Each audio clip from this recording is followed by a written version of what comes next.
Okay, we are live. My name is Attorney Vince Davis, and this is The Secret, How to Fight CPS and Win.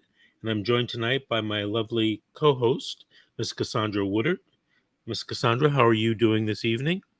I'm doing good. Good. Little cold. Okay, and we have very special guests, Tia Boudreau. Did I pronounce that right? You actually did. Good job. Are you from New Orleans? I think my grandparents moved there from France, but I'm not entirely sure. But yes, I do have family there. I've just never been there. Very good, very good. So this is a show about CPS. So I'm going to have to assume that you have something or had something to do with CPS. Is that correct? Yes. So why don't you tell us your story? So I am 2 days ago, I went to my permanency hearing, and it's 16 months. I think on the 26th of this month will make it 16 months that I've been working with them. And the judge decided to terminate reunification services. So it's just really upsetting. I've worked really hard. And yeah, I'm kind of in panic mode right now. I don't know what to do. I know that I found a lot of comfort just from watching your videos, and I've wrote down a lot of the things, like when you say to take notes and stuff. So that's what I've been doing the last 2 days. And I know it's probably unhealthy to constantly just Google stuff and everything, but I came here hoping that I could get some advice and some information on what's to come and what I can do in this situation, because I've done really good the entire time, and my case wasn't opened due to drugs or domestic violence or anything like that. I called 911, and I basically had a mental breakdown, and I brought someone around my kids after a traumatic experience had happened. It had been about 4 weeks, and I knew it was probably a bad idea to bring someone around and in my home around my kids, but I did anyways. And he was a really nice person. He was a really good person, but I still just had that trauma I didn't really deal with. And so I ended up calling 911 and accusing him of harming all three of us and possibly drugging us and stuff like that. So anyways, I rode in the ambulance with my daughters. They ended up taking us to the hospital. I left the hospital. That was at 9 p.m. I left at 2 a.m. And the reason why I had to wait there so long is because they said this lady was coming from DCFS to talk to me. They said she was coming at she was on her way, and she was 25 minutes away. And I don't know if they were just watching me or whatever, but anyways, I got home and a few days went by, and a caseworker or whatever she was knocked on my door with 6 police officers and told me that they were removing my children from my care for abuse and neglect, of saying something happened when something didn't, and that I was mentally unstable. So, throughout this experience, they obviously offered me reunification, and I executed my plan. I think pretty much all of it within at least 4.5 months, no more. And the reason why it took so long to get it done was because, I know usually people maybe on average take longer, but to me, I was waiting on the mental evaluation done by the doctor, and they chose who it was. And I drove up to Salt Lake City. I live in Utah, and I had it done, and he didn't have any recommendations. I let him know, the trauma that had happened and why I did and why I thought those things. And anyways, I just had let him know that I was doing weekly therapy and that I was engaged in EMDR therapy, and that, I was hoping to find relief and be able to process it, which I have. And I've gone every single week for the last 16 months. I've never taken a break or anything. I've gone every week. My therapist is a really good therapist. She she's really sad, I think, for me as well, like, because this is really hard on a lot of people. Like, I have a lot of people that have been supporting me and done like all my team meetings, and I had the courtroom full for my trial, which was a month ago, but he did his ruling 2 days ago. And so anyways, it's just been really hard, but my mental eval came back and he had no recommendations except that I continue to do EMDR therapy.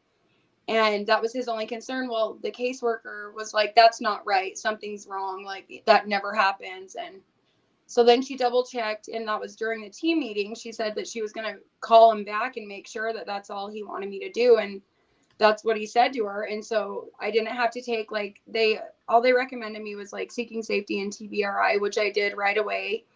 You know, that I remain stable, which I was stable when this happened. I've been stable this whole time.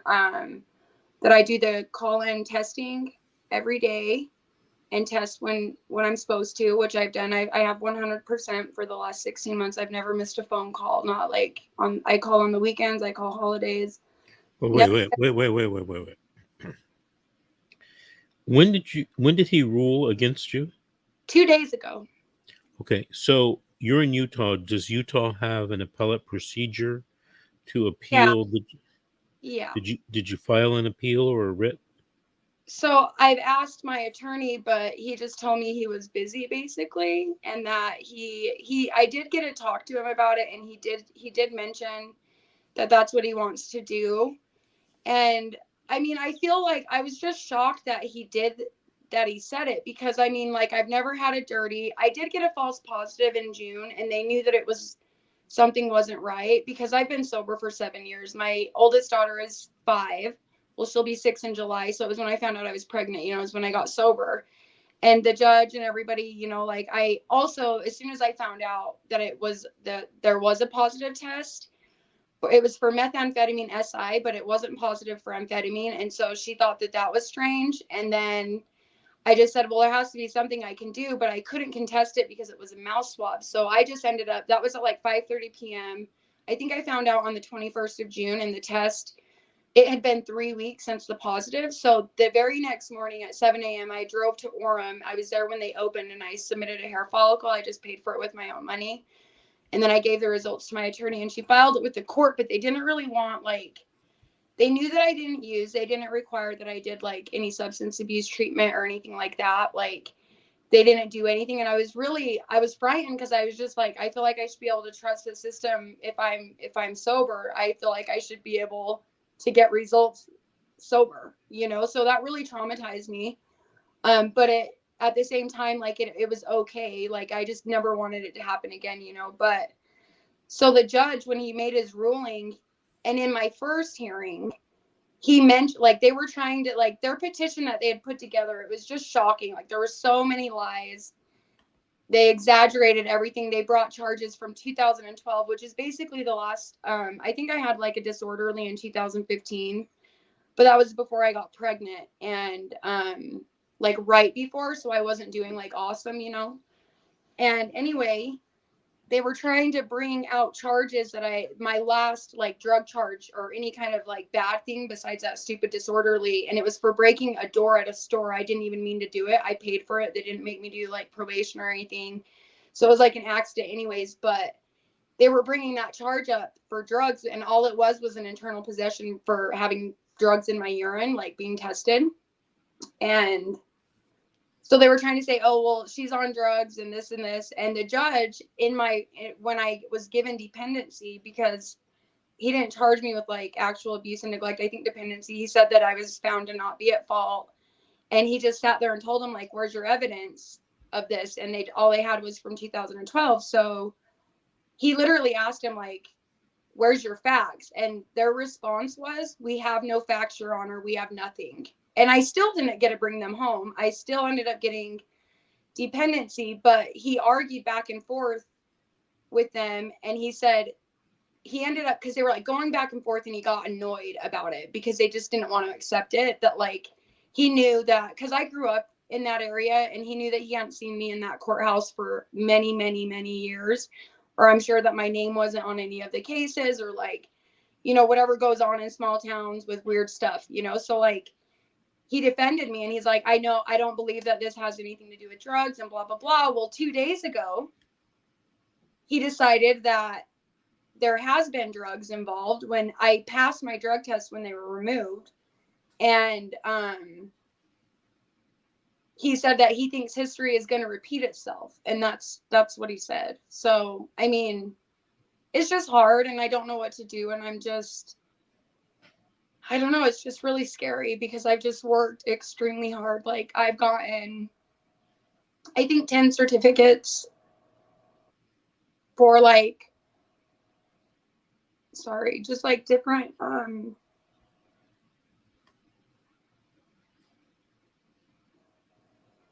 Take your time, okay? yeah, it's just hard. And I just don't know, like mediation. I thought maybe like because after he said his ruling, like, and my attorney wasn't there because he was in another hearing, but he had like a criminal defense attorney show up and nobody could like talk or say anything. But at the end, the attorney general's office asked for mediation, and I was like wondering what that was. Like I knew I had gone through it with my petition, but they said, well, maybe we can find some middle ground. And I was like, why would you want to work with me now? Like, look what you just did to me. But like, I'm gathering that it's like to get you to like sign your rights away, basically willingly. Well, wait a minute. If Utah is anything like California, you still have time. You realize that, right? Yeah, I think so. Okay. So the first thing you got to do is talk to your attorney about the appellate process to appeal that judge's decision. Because if everything you told me was admitted into evidence, I don't know the case, but I mean, just based upon what you said, I'm wondering how you could lose. Yeah, like I've never missed a visit. I even totaled my car. Like tonight, I came through the canyon and it was like a horrible storm. I was going 25 miles an hour for an hour through like no service on your phones. The roads weren't plowed. And I do that. I've been doing that for since November of 2022 is when I moved. I moved out of the area. I'm an hour north now. And so I drive to my visits. And last winter, I totaled my car from a deer and I still made it to my visit. Like I've never missed a visit. I've never missed a phone call. I've never, like I've done everything that was asked of me. And I just feel so like hopeless. Like I feel like the harder I've tried, the more they hated me. And it's true. Like the better I did, the more I was sanctioned. Like it's just been really weird, really weird. And they're with the foster family. Wait, how come not with relatives? We tried and they just ignored everybody. Like we tried reaching out. We had different people, family, friends, and they would say, oh, we'll get it started. This specialist will get a hold of you. And then no one ever reached out. And as the months went by, when I would ask, I would be told by my caseworker in messages. Like I have actual like text messages. I have so much documentation of so much stuff like that is just bizarre. And she would say like, oh, I'm sorry, I don't deal with that. Yeah, we don't deal with that. Or like I requested for my grandma because a lot of really bad things were going on in the beginning and they just threw it. They didn't turn it in. Like I showed the office my ID and it just disappeared. Like it never went through. And so I ended up eventually in October when they told me they were requesting termination. And the thing about it is in October, it had been 12 months. It was October 23rd. My kids were a year later. So they were removed on October 26th. And then on October 23rd, a year later, I was on my second full weekend. And they were coming home like within like a week. And then I get this call saying that I don't get phone calls anymore. I don't get unsupervised visits. They don't get to come back. They're requesting to terminate services because, and all the whole thing that started it is because I spoke to someone that was in jail. They called me and I accepted the phone calls. And because he has a record, which doesn't, none of it has to do with children. He's got 2 daughters. One's an RN, the other one's in high school, and she's got a job too. And like, anyways, they were like, well, he's got some charges, some criminal charges, and he's unsafe to be around your children. But he wasn't around them. Like I talked to him on the phone, and so I paid some money for an attorney, and he said that he looked in all 50 states to see if there was association linked to like case laws or any law for that matter, and there wasn't. Like, you would have literally had to have like physically put them around like a person that has child crimes of some kind, and so that's what they used, and they were just looking for anything, I believe. Like, I know they were. Well, And so let me ask you something. Why do you think they're so against you, the CPS workers? because I feel like they just automatically connected with the foster family, and they just decided that they belonged there and that they were better off there. Like, I live in Utah, and I'm LDS. I was baptized, but I don't attend church. Like, I don't know really a lot about it. And the foster dad is actually, I grew up with him. I went to school with them, and they're like, they go to church every Sunday. They have, you know what I mean? So like, I feel like that, and they like, they wanted kids really bad. They got into this. They told me in the beginning, because they wanted to help, and they wanted to they couldn't have kids anymore, and they wanted kids. Well, do you think there was some type of religious discrimination going on? I don't know. Like, I'm thinking so many things, and I don't even, like, I'm honestly scared to talk to you right now. Like, if somebody sees it, I don't know. Like, I don't know if I could trust my attorney. It's not like I'm paranoid, but I'm just trying to, like, it's so suspicious to me, like, and I just feel like, and not only that, my daughter, my youngest, Briar, oh, sorry, I didn't mean to say that. Her, I'm so sorry. Is that bad? We just don't want to mention names, right? Yeah, I'm sorry. I didn't mean to say her name. Anyways, her grandmother is first cousins with the judge. So when she told me that, she's like, I think you might have something there. I don't know. Like, something might be weird. Maybe he had a weird relationship with her grandpa. Maybe they didn't get along. Like, I don't know. We don't know. Like, I don't know why. Like, because he stuck up for me so good in the beginning, and he was like really proud. He's like, you don't see that. You don't see someone that struggles and has a hard life like you did, and then just become a mother and stop doing everything and just do the PTA stuff. Like, I was involved with the preschool. I know it's not a lot, but I enjoyed it, and I love them, and I love them so much, and I've tried so hard, and I just feel like I don't know what to do. Like, and I'm just, Well, what I would do is I would definitely try to have a meeting, either in person or on the phone or Zoom, with your lawyer to come up with a strategic plan to get you, back in the game. If you were here in California, um, and your state of Utah might be similar, might not, but I would tell you, number one, to file a writ to appeal the termination of your family reunification services. Then I would get updated reports and certificates and letters from your service providers, and I would file in California, we call it a 388. I yeah. don't know which. I watched the 388 video, what to do if termination Yeah, but relocation. in Utah, they probably call it something else. I know, and I've tried to find it. Like, I don't Hold even know on, how to hold do it. on. I got the answer for you. Oh, you do? Miss Woodard has a website that we posted before that will give you the statute in Utah. Okay. So that you put in like the California statute number, and then it will translate it over to Utah. Yeah, because all I could see was like JV 180, and I didn't know if that was still like legal That's in California. only to California. Yeah. Okay, so you got to find the like statute for Utah Now, the easiest thing for you to do is perhaps call or email your attorney and ask him or her, I you know, have. what the statute is. Or Miss Woodard, do you have that link that you can post again? Or I know it's been posted on one of our live streams or a couple of our live streams.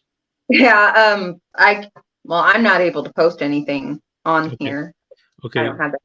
But Well, on the let's childwelfaregateway.org, and then you can go from there. I don't know the exact link, but it's on childwelfaregateway.org. Hey, Tia, why don't we do this? Maybe Miss Cassandra would be nice enough to get that link over to our producer, Grace, and we'll post it tomorrow night during the show tomorrow night. Okay. Okay, and then you can at least know if you're in the right place.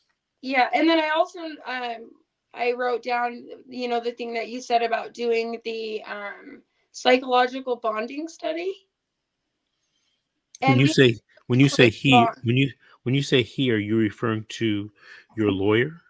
no, I meant to say you because I got it from your show. I've just been scrolling through your videos, so I noticed that you said, I think I said you. I thought I did. Sorry. That you said the writ.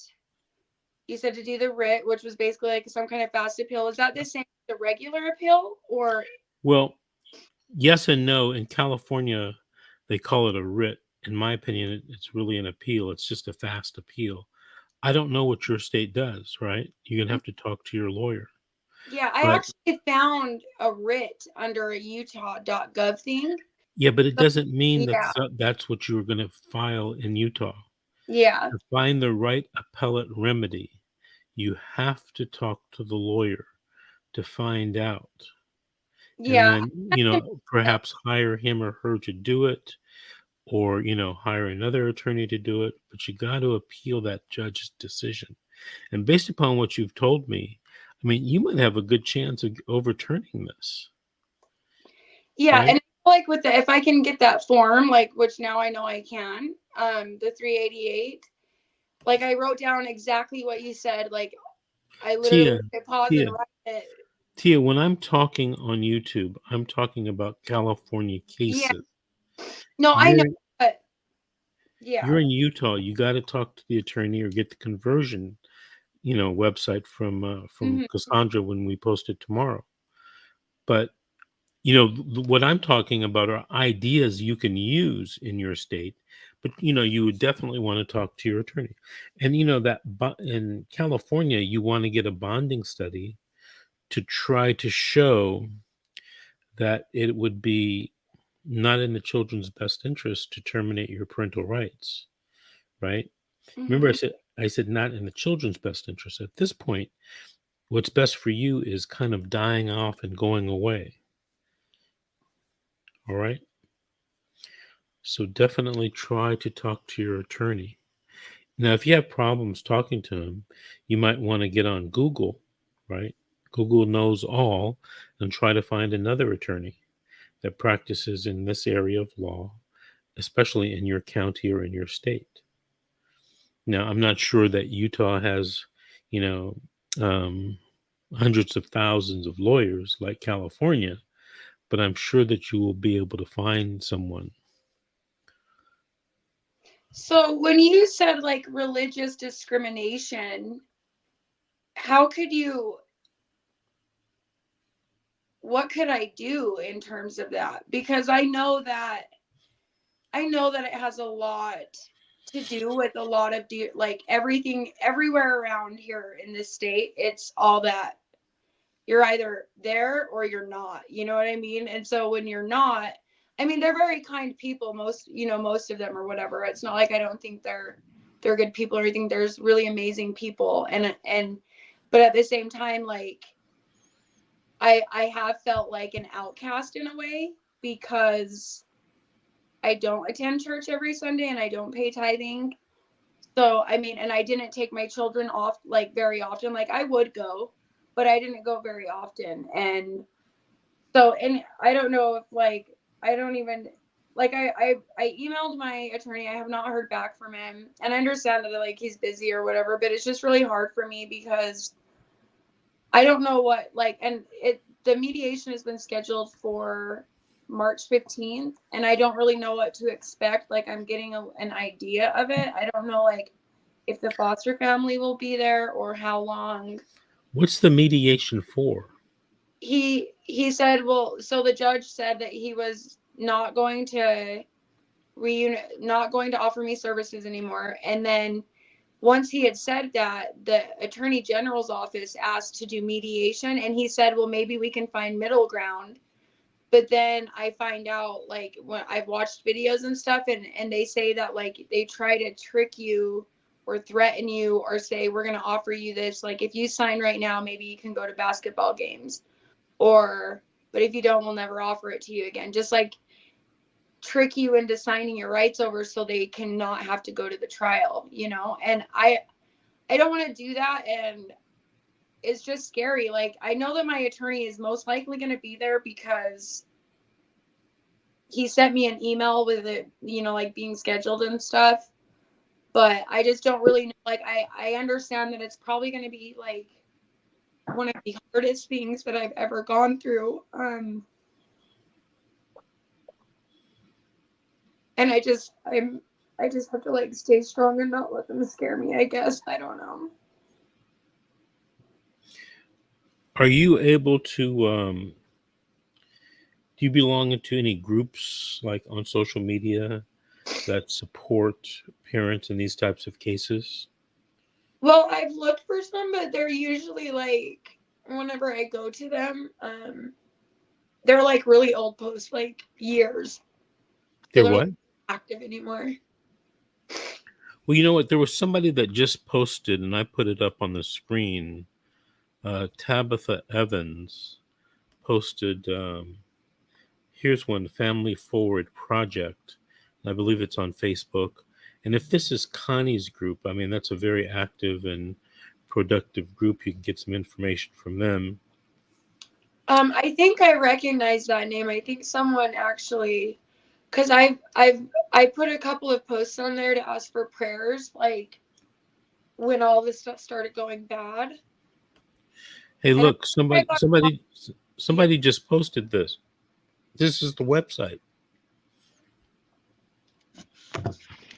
Did you get, this is going to be, it's taped on 8 different platforms on social media, so you don't have to write everything down. You can go back and take a look at it.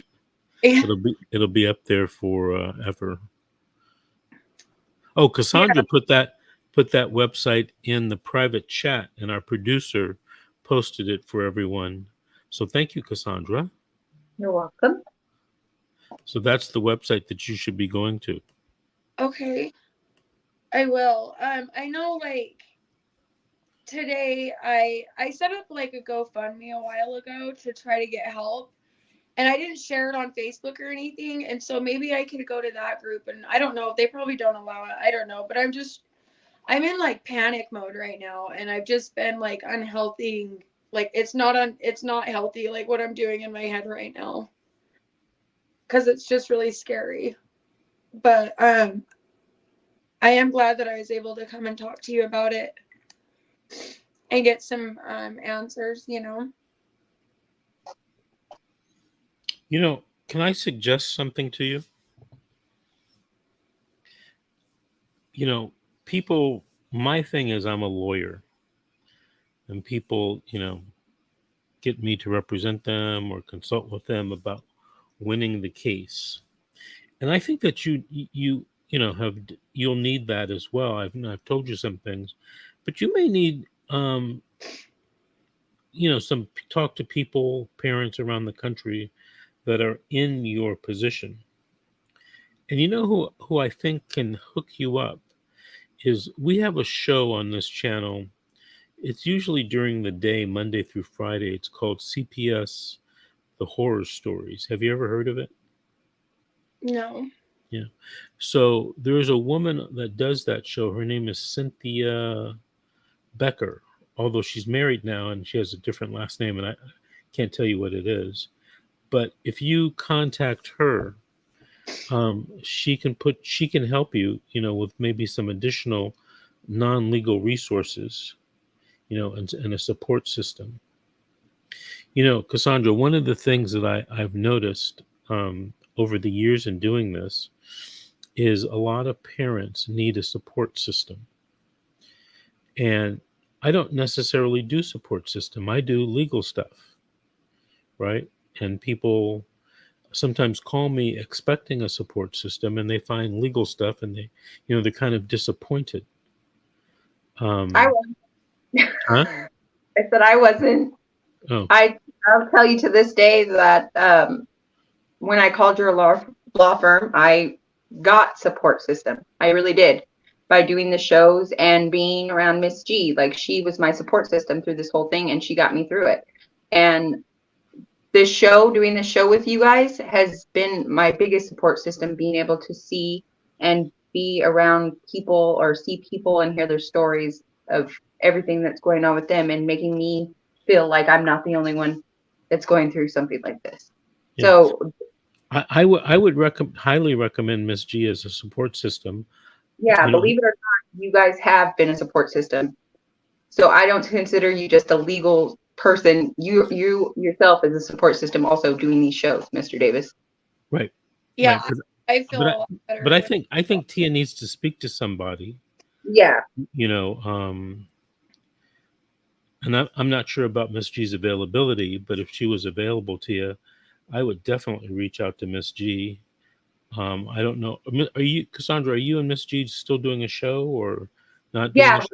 Starting next week. Oh. On Thursday. I've been hearing that next week for a while now. I know, but this time it's we've got a whole setup thing. We've been working on it, okay? I'm sure you have. Tia, she mentioned something just now, that one of the things that helped Cassandra, she said, was being on these shows and doing a show. Would you be interested in hosting or co-hosting a show on my channel? I think I know, like, I've been watching you for some months now, and it's not often, like, because sometimes it's just because I'm kind of panicking or whatever, but I really do get comfort from watching, and like just like she says. So yeah, I think I think that would be something that would be healthy for me, because I just feel like, and I have throughout this experience, I almost feel like they've almost wanted me to go and do something bad, or like hurt myself, or drive me into a corner so hard that like I do drugs or something like that. And I'm not dumb, so I know what they're doing. Like, I know that, so it is nice to have support though. Like, I think I would love to, yes. Okay. Here's my advice to you. Like, calm down, take a breather. Okay. Don't panic, because it's going to make it worse. Breathe, watch the videos, consult with other people who are going through it. You're okay. It's going to be okay. Just breathe and focus. Don't panic and overdrive yourself of information, Yeah. Don't panic, calm down and research, but don't override your brain with everything. Okay? Dad, I did it this morning from 5:30. I heard a ding, and I was really exhausted when I fell asleep last night. Like, I had to really get myself tired. Like, I stayed up till, I usually go to bed at like 8 or 9 or something, and I stayed up till almost 1, and my phone dinged, and I started just instantly, my thoughts just started going, and I couldn't stop until almost 3 o'clock. But I was like doing other things, like I had to get ready. I had my visit today. It was such a good visit with my kids. And the weird thing is, I'm actually on third-party visits right now. Like, and I'm really grateful, because it's a better, like, I didn't mind being in the office. Like, they kept me in the office for 9 months, and I had done everything, and I was doing really good. I was just doing it. And when I moved from the office, it was like they were just busy, like running around doing stuff. But I do get good quality time, like being in enclosed spaces. And today I tried it, and we just did books and stuff, and it was so good to just read to them. Like, it was really amazing. So it was just a good thing. I don't know. It helped me really calm down and just like, yeah, it really helped me. So, anyways, I've been panicking and I know I need to calm down. It's just like uncharted waters. I don't know if it's like a whole new level, and the attorney that I have I just don't know. And there's only so much I can do. Like, it's just really hard. What city or county are you in Utah? I currently live in Springville, which is Utah County. So I'm about 60 miles south of Salt Lake City. Okay. Is it my imagination, Cassandra, if we had several people from Utah recently? I'd say 3 or 4 Yeah. in the past couple of months. Yeah, Yeah, I 3 or noticed 4. yesterday. Yeah, yesterday we had somebody. Mm-hmm. And a couple weeks back we had, I think, 2 other people. Yeah. Well, Tia, are there any other questions you wanted to ask me this evening? So if I were to appeal it and say it came back bad again, if I appeal it, does it go to the same judge? No, in California, when you appeal, it goes to a panel of 3 judges in an appellate courthouse, an appellate courtroom, which is far different from the trial courthouse. Assuming that your state is the same, when you appeal, will go to another different judges, So probably in a different building. it would be out of that area, right?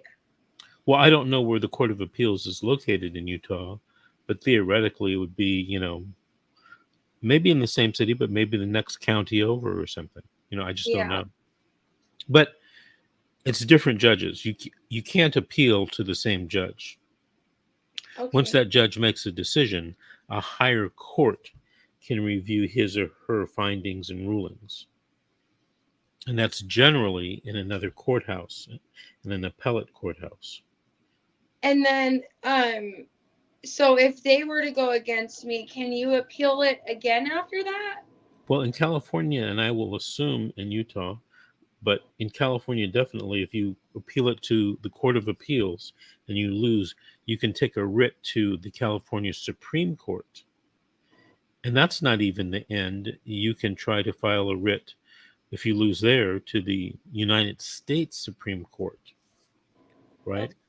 And every once in a while, not really once in a while, but every so many years, a Supreme Court case in the United States ends up being some kind of a CPS case. So these are issues that people are concerned about, and I think the more and more people, as one of the earlier viewers was saying, rise up and band together and force change and vote, more and more people will, start requiring change of our government and the way CPS is run now. Yeah, it's really, I've just been treated awful, just awful. Well, Tia, if you don't have any other questions for us, we're coming towards the end of the show. I do want to thank you, Tia, for being on today and sharing your story. We wish you the best. And by the way, I messaged Grace on our private messaging system here to contact you, to talk to you about being, a host of a show. You can do it 1 day a week for a half hour, or you can do it every day for an hour. It's just up to you how frequently you want to do it. But the reason why I ask a lot of people to be on the host is because they have such unique stories, and someone out there is going to benefit from hearing your story, and they're going to learn what they might do or might not want to do in a case. Based upon the story you've told us tonight, it's just hard for me to believe that they terminated your family reunification services.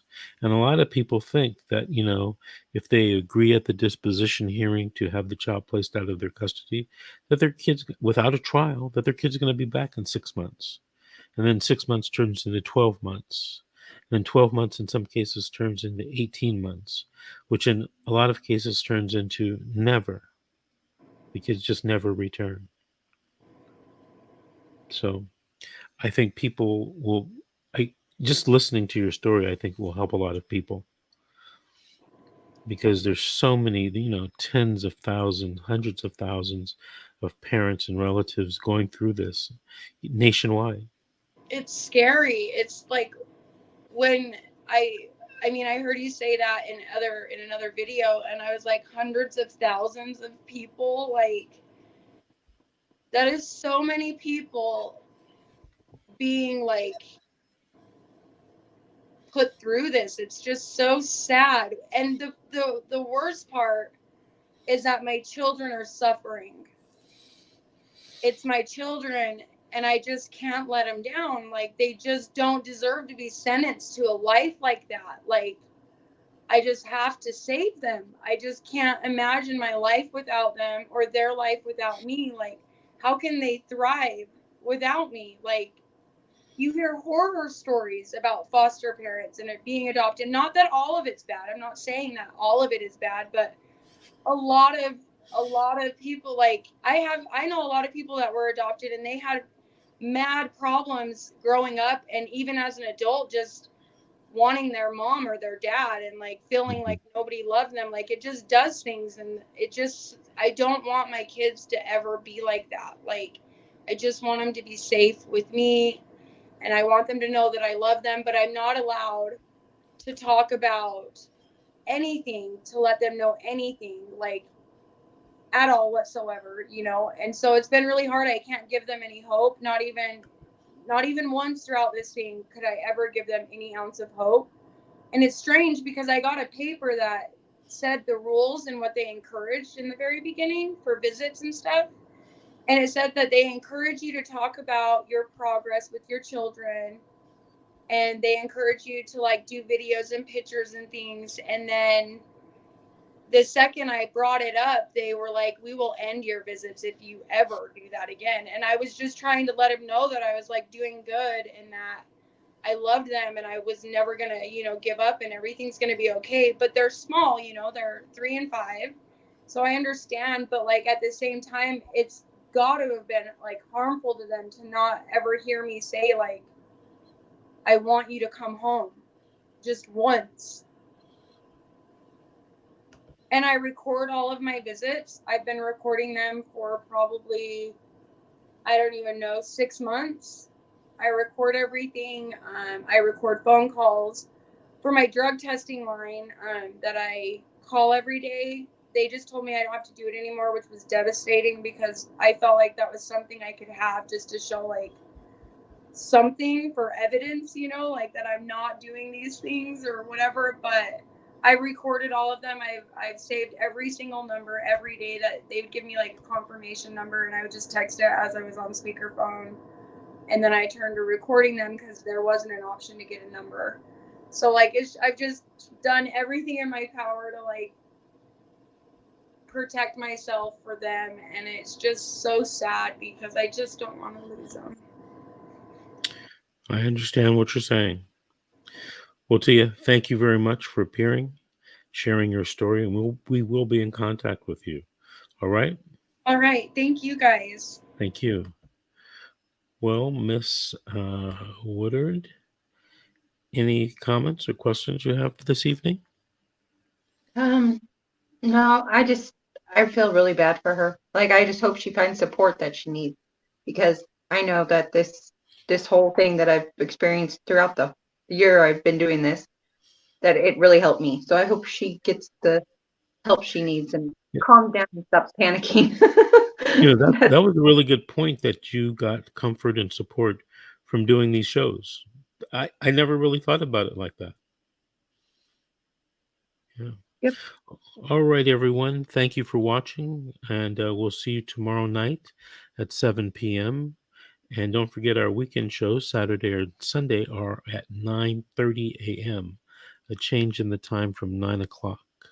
All right. Good night, all. Good night, Cassandra. Good night.